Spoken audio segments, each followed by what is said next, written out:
ijambo ry'umunsi. Imana ntabwo yigeze isubiza ubushobozi.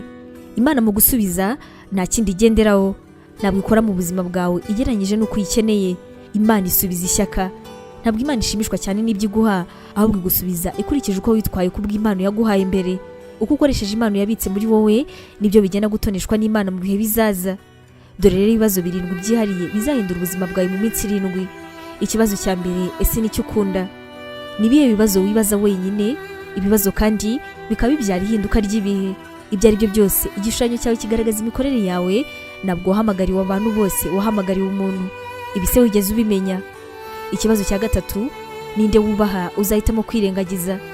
Dushishikajwe cyane no gutandukana kwacu, itandukaniro ryacu niryo ridushishikaje. Ikibazo cya kane, ninde witaho, ese ninde ufite agaciro cyane uzahitamo iby'ingenzi kuri wowe kandi n'icyifuza gukora kugira ngo bigumane. Ikibazo cya gatanu, ninde wahisemo kwanga ingaruka zawe? Ikibazo cya gatandatu, ninde mu bushake bwe washinze igishoro cyiza cyane mu butsinzi bwawe? Ikibazo cya karindwi, niye ntego yawe imwe ikwiriye isaha imwe ku munsi mu buzima bwawe bwose. Ugomba kuzirikana yuko hari ikintu kigomba gupfa kugira ngo ikindi kintu kibashe kubaho. Haba hari kimwe muri ibi ngibi gikwiriye gukora isaha imwe mu buzima bwawe umunsi wose. Imana iguhe umugisha. Ubu butumwa mwabuteguriwe kandi mwabugezwagaho na Nibintije Evangelical Ministries International, ariyo magambo ahinnye izwi nka NEMI.